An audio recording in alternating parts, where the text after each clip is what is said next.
Hey guys, good morning. Ang oras ngayon guys ay 11:30, April 9, 2025. So dahil nga sa nagandahan ako dito sa lugar na to, yan, pumunta ulit ako. Pangalawang beses na ulit. Pangalawang beses to. Ayan, pakita sa inyo guys. Ayan, ganda. So yan, tapos makapansin nyo guys, yan magandang tanawin, bundok. So pero nasa ibabaw na ako ng bundok dito guys. Ayan,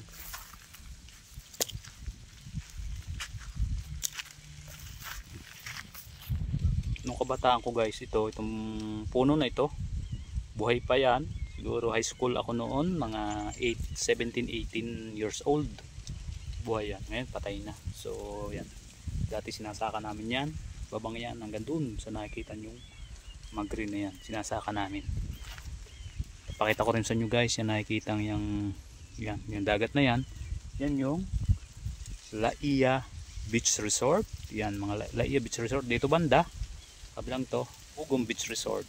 Yan, yung banda doon, yan yung pupuntang San Juan, Batangas. Ayan, so yan, nasa ibabaw tayo ng bundok, kaya tanaw natin yung baba. Ganda ng view dito guys, mula dito sa kinaroroonan ko. So yan, punta natin ito yung sikat dati dito, yung RCPI.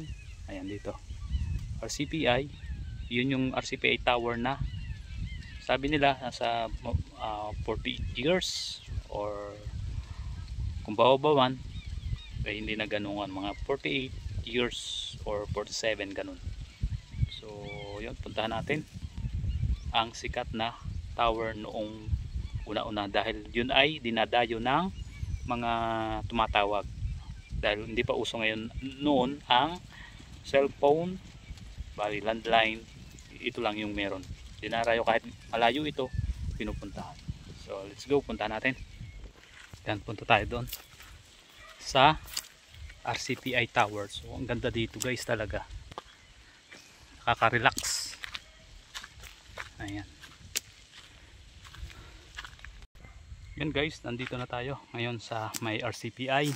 Ayan, tapos yung likod ko, yan yung bundok, ganda. Tapos meron pang isang antena doon, antena tower. Saan ba? Ayun, may tower doon. Yun yung PTNT, parang katulad din ito, kaso hindi nagtagal yung PTNT, mas matagal ito. Mga, sabi nga nila nasa 48 years, mga ganun. Dati sabi ko 50, pero may nakapagsabi na sa 48, mga ganun. So matagal na rin.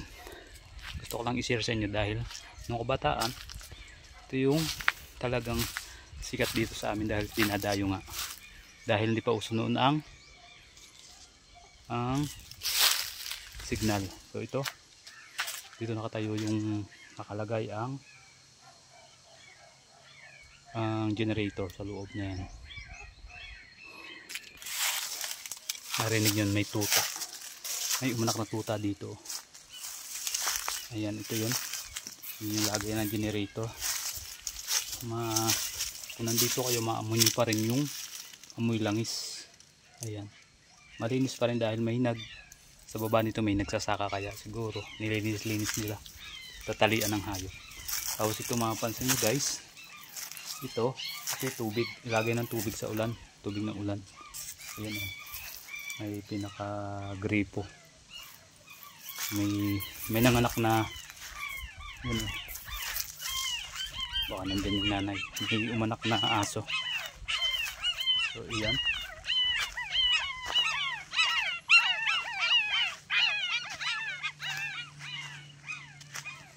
ayan, kumpleto sila.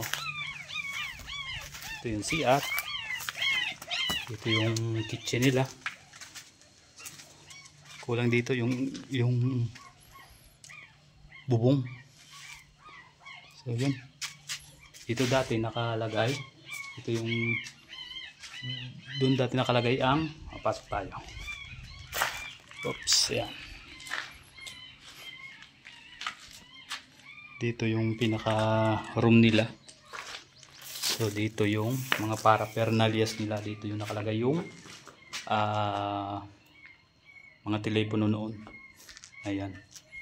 So, dahil nga tapos na yung kontrata nila. Pero malaking tulong dati ito guys nung hindi pa uso ang cellphone. Ayan. Ang ganda ng view dito.